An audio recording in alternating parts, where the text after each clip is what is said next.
Kementerian Koordinator Bidang Kemaritiman dan Investasi mempersembahkan Marves Podcast. Arungi lebih dalam. Halo tim Marves, kembali lagi di Marves Podcast bersama saya Ardenis Bertramanta.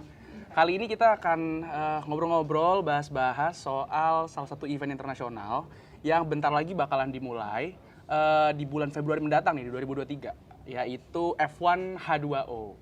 Nah, kali ini kita bakal bahas soal F1 H2O bareng sama orang yang udah pastinya paham banget, hafal banget soal F1 H2O ini. Dan kita bakal bahas lebih, ya istilahnya lebih dalam lah, sama salah satu asisten deputi di Kemenko Marves, ada Pak Kosmas Hareva.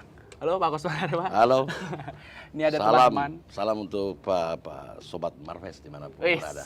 Sobat Marves, siap, tim Marves. Ini kita bakal tanya-tanya nih sama Pak Kosmas hari ini soal F1 H2O. Akan kita jawab kalau bisa. Siap.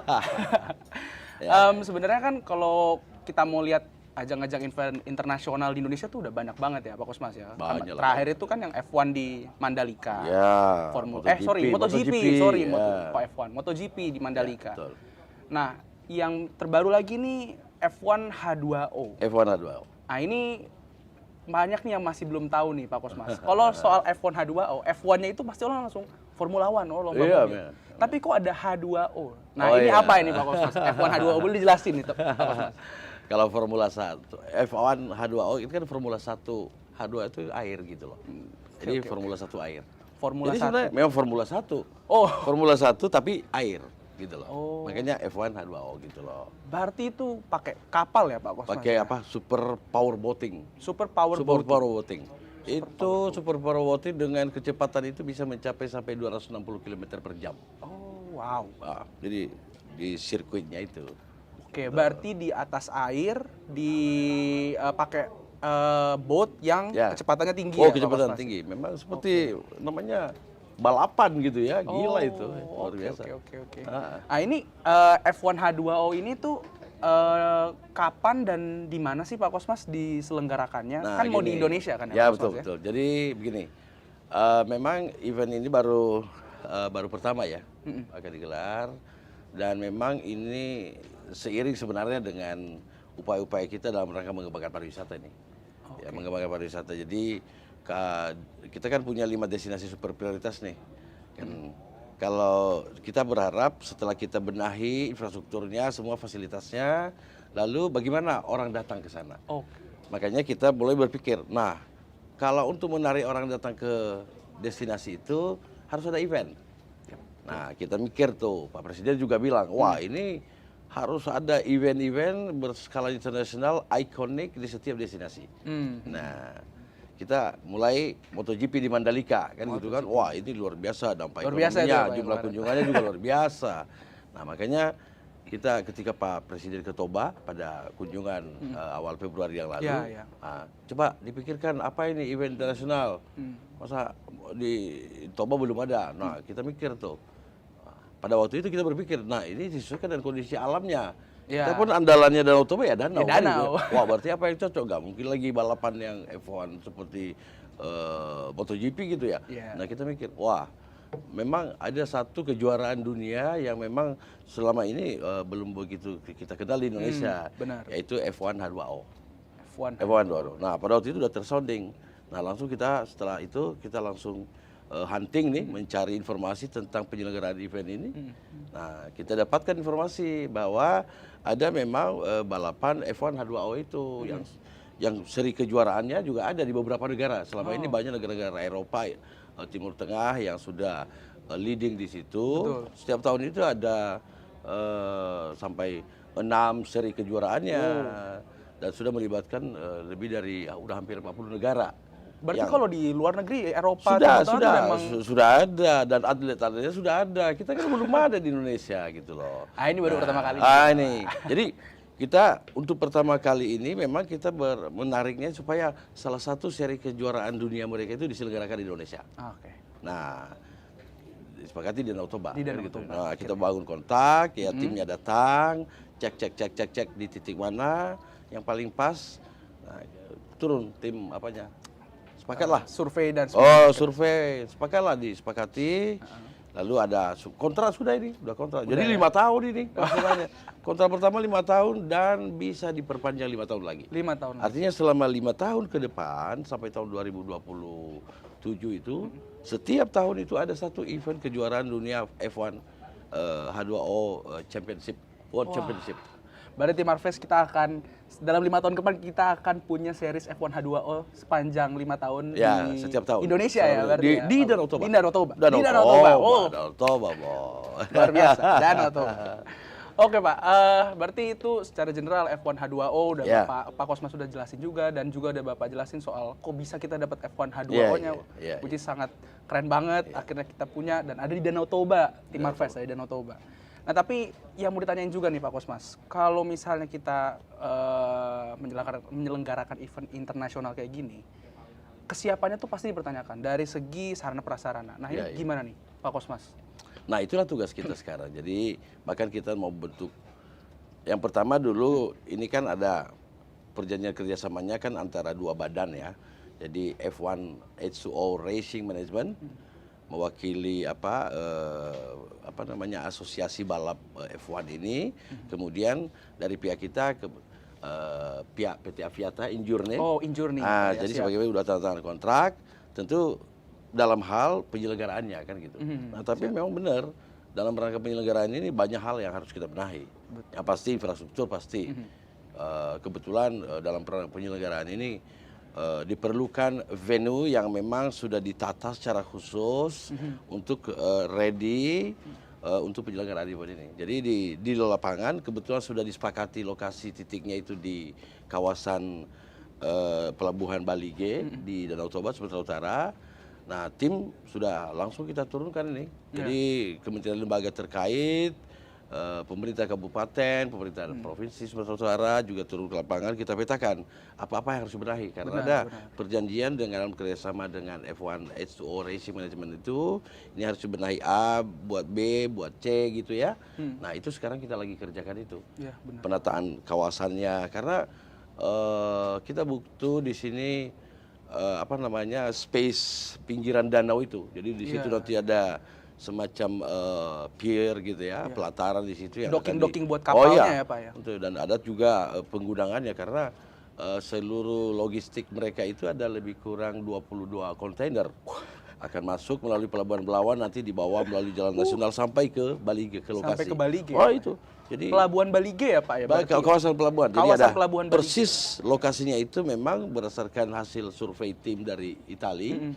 Itu memang di situ titiknya pas. Emang udah Karena udah ini termantap ini. kedalaman airnya cocok gitu ya, dan kemudian di backup oleh adanya lapangan luas di situ. Iya, lapangan Singamangaraja ya, Pak, Lapangan ya? Singamangaraja, Betul. lapangan bola itu. Lapangan bola. Lapangan bola. Jadi itu lapangan bola itu akan sulap nanti supaya menjadi sesuatu hamparan yang luas dan memang untuk pelaksanaan event ini gitu.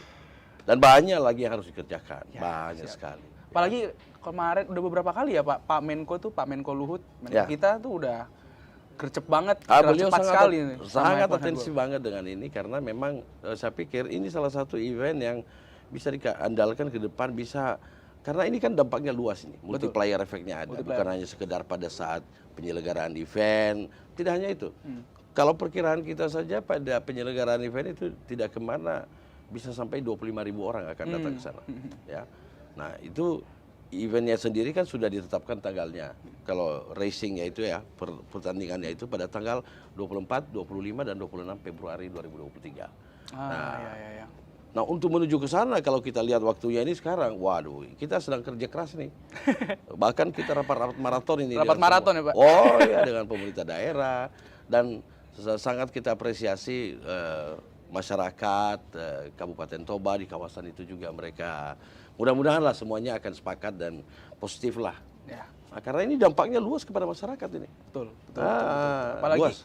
tadi Pak Kosmas sempat ngomong, saya senangnya adalah Pak Kosmas ngomong soal multiplier effect gitu. Oh iya. Terutama di perekonomian. Nah, oh iya itu. Ini jadi pertanyaan saya juga nih Pak. Ini dampak ekonominya gimana ya Pak? Terutama gini, buat masyarakat lokal nih Pak. Sebenarnya segini sederhana aja. Kebetulan kan ini kan penyelenggaraan itu kan di Teluk ya, Teluk Bali G gitu ya. Iya. Teluk gitu kan. Nah, mungkin orang berpikir kalau umpamanya balapan di Danau Toba jangan-jangan keliling Danau Toba dia. Enggak gitu ya.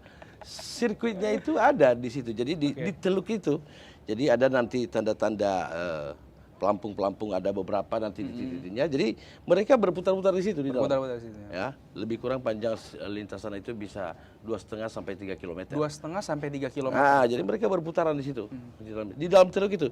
Nah, otomatis ini kawasan sepanjang pinggiran teluk ini menjadi tempat strategis untuk nonton. Iya, iya, iya. Nah, Kebayang sih, Pak. tempat strategis nonton. Jadi kalau di Mandalika kan beda. MotoGP kan sirkuitnya dikuasai sepenuhnya oleh ITDC, lalu dia bangun tribun di dalam, orang masuk ke dalam bayar kan gitu kan. Iya, benar. Nah, terkungkung dia kan. Iya. Nah, ini tidak. Masyarakat semua terbuka untuk menjadi tempat nonton. Iya, benar-benar. Nah, kan sepanjang Teluk Balige itu kan ada apa namanya kafe-kafe, restoran segala macam nah, dari sekarang makanya ini sekarang kita dorong supaya masyarakat melihat prospeknya ini. Harusnya dibenahi kafenya sehingga menjadi tempat layak untuk nonton. Mungkin kalau perlu dikasih 2 tingkat, 3 tingkat. Bahkan di gunung-gunung seputaran Teluk Balige Bisa ini kelihatan juga dari atas ya, bisa. Pak, sebenarnya. Strategis banget Iya, itu. strategis banget ya. Nah, makanya ini benar-benar kesempatan peluang berusaha mengembangkan usaha kepada masyarakat. Apalagi masyarakat. Nah, di samping itu tentu dampak yang lain apa? Dengan jumlah pengunjung yang ada, ini kan kebutuhan apa ya? Akomodasi, makanan, amenitas, fasilitas pasti dibutuhkan. Bayangkan kalau tiba-tiba orang datang ke sana puluhan ribu. Iya. Pengunjung atlet. Iya, pengunjung tim official atletnya saja lebih kurang 400 orang. 400 orang akan berada di sana lebih kurang seminggu, 6 malam. Nah, mereka ngapain aja? Mau makan di mana saja, nginep di mana saja. Sedangkan jumlah kamar terbatas, hotel-hotel terbatas. Nah, ini kan tentu masyarakat juga yang punya misalnya homestay kita dorong. Pasti. Masyarakat yang punya rumah kebetulan besar, mungkin 2 kamarnya yang layak dibenahi sehingga bisa mereka ini menjadi fasilitas akomodasi tambahan. Benar. Nah, ini yang terus-menerus kita dorong, kita koordinasikan dengan melibatkan lintas kementerian lembaga, termasuk Kementerian Desa, Kemenparekraf, dan BUMN kita dorong juga, dan pemerintah daerah. Ini kesempatan kepada masyarakat ya. Dan artinya ini sudah pasti ya bahwa ini akan memberikan dampak gitu ya. Dan tentu usaha-usaha lainnya, rumah makan, restoran, seperti itu, kafe gitu ya, pasti akan luar biasa. Luar biasa. Bisa kita bayangkan itu nanti bisa jadi pun nggak bisa nampung. Ini makanya harus kita mikir keras ini gimana caranya mengantisipasi supaya jangan sampai orang ke sana nggak ada tempat penginapan itu. Iya. Itu yang lagi kita kerjakan. Supaya ini ya Pak, biar orang tuh ke sana bukan cuma F1 H2O doang. Kalau saya sih mikirnya juga datang dan dia betah di sana sehingga perputaran ekonominya lanjut terus ya Pak ya. Bahkan kita mikirnya kalau bisa sih selama katakanlah pada bulan Februari 2023 ini mulai dari minggu pertama bulan Februari. sudah banyak Sudah banyak, kegiatan, ya, benar. minggu kedua, minggu ketiga. Per-eventnya ya Pak ya. Iya. Bahkan kita lagi mikirkan sekarang menyiapkan pasca event ya. Artinya gini, ini kan nanti akan ditata kawasan Pelabuhan Balige itu. Dan itu menjadi sebuah hamparan yang bisa dikatakan ya sangat mahal ya, sangat premium view-nya. Dan ini bisa menjadi sesuatu yang harus kita pikirkan pemanfaatannya ke depan. Kan kalau event ini kan hanya sekali dalam setahun dan hanya seminggu. Kan gitu kan? Betul. Masa kita bangun, kita tata hanya untuk kepentingan Cuma itu doang. Nah, Iya, makanya ke depan rencananya nanti PT Aviata, BUMN kita akan bekerja sama dengan Pemkab untuk pengelolaan, pemanfaatan itu supaya sepanjang tahun itu bisa digunakan, bukan hanya untuk F1. Nah, sehingga upaya-upaya kita untuk mengangkat harkat masyarakat, perekonomian masyarakat itu berjalan terus dengan menghadirkan misalnya event-event berskala nasional di sana atau internasional. Bahkan kita dorong kalau bisa Kemenpora, karena ini kan pelatarannya 200 kali 9 meter di pinggiran danau itu bisa dimanfaatkan. Kita dorong kalau bisa menjadi lokus bagi pengembangan aktivitas olahraga bahari nasional. Sport tourism mungkin ya Pak bisa ya? Sport tourism, olahraga air. Olahraga air misalnya apa-apa saja, misalnya pelatihan jet ski. Pusat pelatihannya di bisa sana. di situ ya? Iyalah. Luas juga tuh. Sangat luar biasa. Jadi jangan kita hanya pikir karena lumayan mahal ya untuk penataan kawasan itu ya. Betul. Nah, jadi kalau hanya sekali setahun kita bayar mahal, natanya kan sayang. Sayang. Nah, jadi artinya upaya-upaya kita untuk memberikan dampak kepada masyarakat melalui peningkatan ekonominya itu juga menjadi sustain gitu, berkelanjutan gitu, bukan hanya sekali gitu loh. Betul. Luar biasa itu. Luar biasa berarti ya, multiplier effect itu banyak banget tadi yang Wah, Pak Kosmas banyak lah. mulai dari ekonomi masyarakatnya, SDM-nya juga, habis itu maintenance pasti. buat perawatannya, bikin kawasan itu jadi kawasan yang apa istilahnya lokus pariwisata yang jadi wah juga. Oh iya, Gitu. ya termasuk apa namanya, ini wadah untuk bisa mengangkat kearifan lokal ya. Misalnya kerajinan-kerajinan, UKM sekarang kita dorong supaya mengembangkan diri. Jadi segala aspek kita perhatikan loh dalam rangka menuju ke sana. Siap, Pak. Nah, terakhir sih Pak, ini sebenarnya kalau harapan besarnya nih dari adanya event internasional khususnya F1 H2O ini ya, Pak. Dan khususnya buat setelah ini DPSP Toban nanti bakal gimana? Nah, harapannya kayak gimana nih Pak? Jadi gini, kan kenapa kita mendorong ini? Kenapa kita harus persiapkan ini?